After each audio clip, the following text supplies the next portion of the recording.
വസുമതി വേണ്ട, പറഞ്ഞ് അതിര് വിടണ്ട. ഓ, നാത്തും പറഞ്ഞാൽ ഒരു തെറ്റുമില്ല. ആ നാശം പിടിച്ചവള് നിങ്ങളുടെ മുമ്പിൽ വെച്ച് തന്നെയല്ലേ ഇനി ഇന്ദ്രപ്രസ്ഥത്തിൽ പോവില്ലെന്ന് സത്യം ചെയ്ത് പറഞ്ഞത്? ഓ, അതെ, അതിനിപ്പോ എന്താ? അതെ, അവൾക്ക് അവളുടെ അമ്മയാണ് ദൈവം എന്നല്ലേ പറയാറ്. എന്നിട്ടാണോ അമ്മയുടെ പേരിലിട്ട് സത്യം അവൾ തെറ്റിച്ചത്? സത്യം തെറ്റിച്ചുന്നാ? ആര്? ദുർഗയോ? അവൾ ഒരിക്കലും അങ്ങനെ ചെയ്യില്ല. കേട്ടില്ല നാത്തുനെ, അവൾ അങ്ങനെ ചെയ്യില്ലെന്ന്.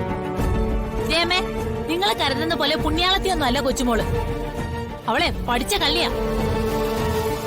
സത്യം ഇടുന്നതിനും കൊടുക്കുന്ന വാക്കിനും അവൾക്ക് യാതൊരു വിലയില്ല. ഓ, നീ കാര്യം പറ വസുമതി.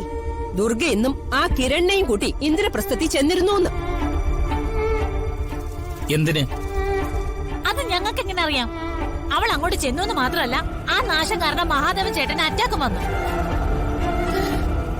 മഹാദേവൻ അറ്റാക്കോ? അതെ, എല്ലാത്തിനും കാരണം ദുർഗയാ.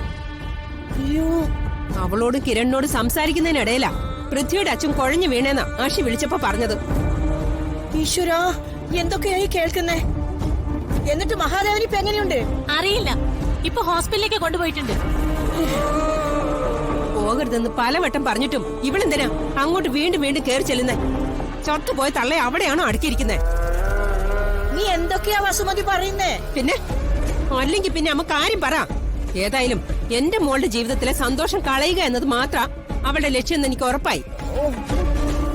അതിലൊരു സംശയം വേണ്ട.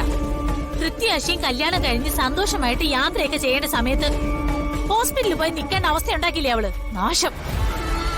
ഒരാൾക്ക് അസുഖം വരുന്നതിനെ ആരെയും പഴി പറഞ്ഞിട്ട് കാര്യമില്ല ഗിരിജെ. അത് മനസ്സിലാക്കണമെങ്കിലേ മരുന്നിനെങ്കിലും വിവരം വേണം.